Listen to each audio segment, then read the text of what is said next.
શહેર સહિત જિલ્લામાં સાર્વત્રિક મેઘમહેર ધોરાજીમાં પણ ધોધમાર વરસ્યો। રાજ્યમાં વરસાદની બ્રેક બાદ સૌરાષ્ટ્રમાં ફરીથી મેઘરાજા પોતાની સવારી લઈને આવ્યા। રાજકોટના ધોરાજીમાં સતત બીજા દિવસે વરસાદી માહોલ જોવા મળ્યો। બોળા, ચીખલિયા, પીપળી, ભૂતવડ, ગુંદાળા, વેગડી સહિતના ગામોમાં લાંબા વિરામ બાદ વરસાદ વરસ્યો, જેના કારણે રસ્તા પર પાણી વહેતા થયા। ધોરાજીના ગેલેક્સી ચોક, ત્રણ દરવાજા, શાક માર્કેટ સહિતના વિસ્તારોમાં રોડ પર પાણી ફરી વળ્યા। આ તરફ જૂનાગઢ શહેર સહિત જિલ્લામાં સાર્વત્રિક મેઘમહેર થઈ।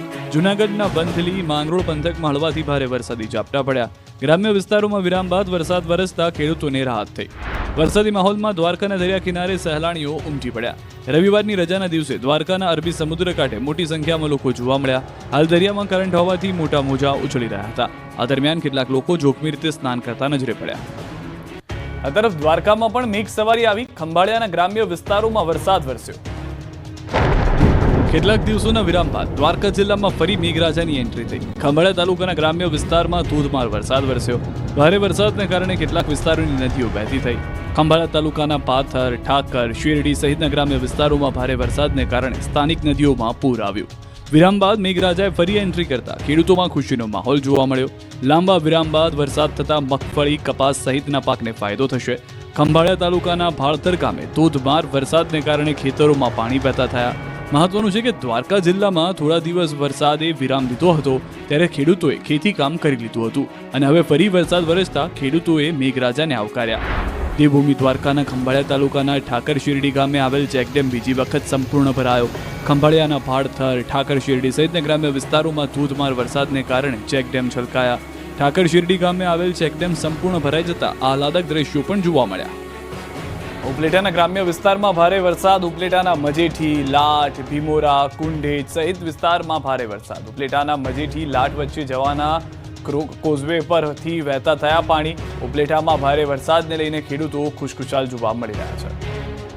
આ તરફ રાજકોટ શહેરમાં પણ વરસાદ વરસ્યો। સામાન્ય વરસાદમાં ઠેર ઠેર પાણી ભરાઈ ગયા। આનંદ બંગલા ચોક, સ્વામિનારાયણ ચોક સહિતના વિસ્તારોમાં વરસાદ। સામાન્ય વરસાદમાં જ શહેરના કેટલાક નીચાણવાળા વિસ્તારોમાં પાણી ભરાઈ ગયા।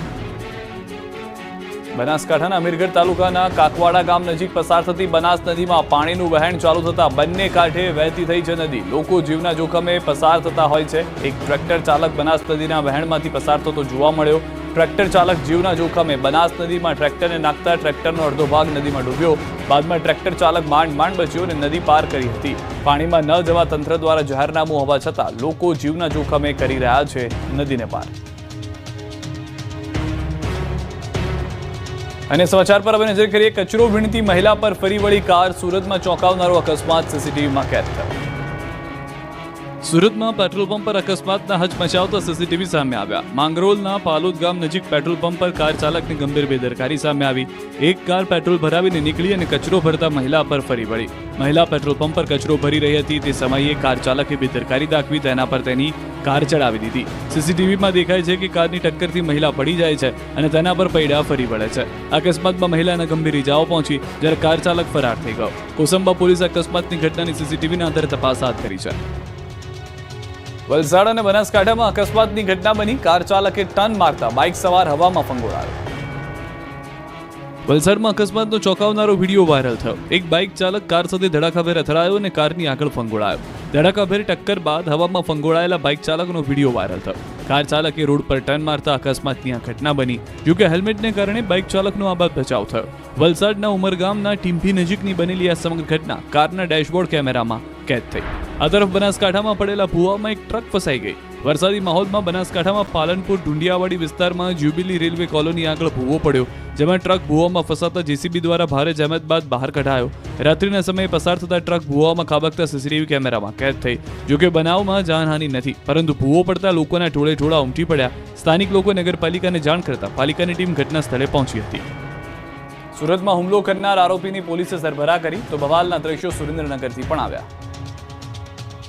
સુરેન્દ્રનગરમાં કિન્નરોની મારામારી કેમેરામાં કેદ થઈ। કિન્નરોના બે જૂથ વચ્ચે થઈ મારામારી। કિન્નરો વચ્ચે ગુરુગાદી મામલે થઈ બોલાચાલી। સુરેન્દ્રનગર શહેરના મુખ્ય સ્મશાન રોડ પરની ઘટના કે જ્યાં કિન્નરો મારામારી કરતા સીસીટીવીમાં કેદ થયા। એક કિન્નર જૂથ દ્વારા મકાન અને વાહનોમાં તોડફોડ કરવામાં આવી।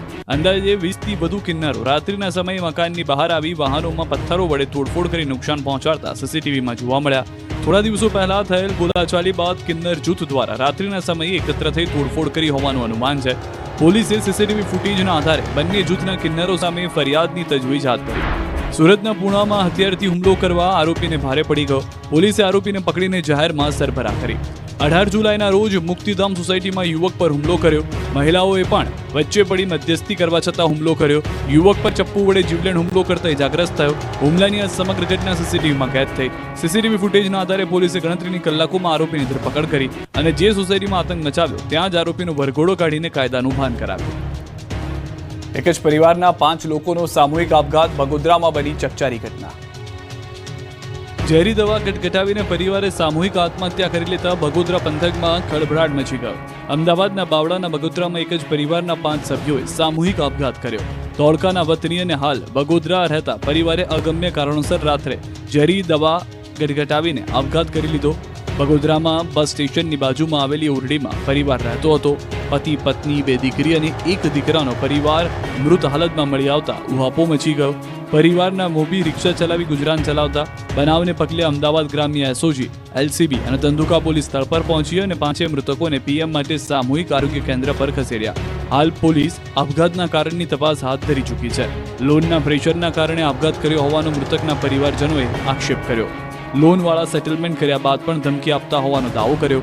આ તરફ પોલીસ પણ આ પગલાં અંગે આર્થિક કારણ જવાબદાર છે કે પછી અન્ય તે અંગે તપાસ કરી રહી છે. પોલીસના મતે પરિવાર પાસેથી કોઈ સુસાઇડ નોટ મળી નથી અને દેવું હોવાનો કોઈ આંકડો પણ મળ્યો નથી. ઉપરાંત મૃતકનો મોબાઈલ પણ મળ્યો નથી. રસ્તો ન બનતા ખેડૂતોએ પાવડા, કોદાળી લઈને વિરોધ કર્યો. પોલીસે ખેડૂતો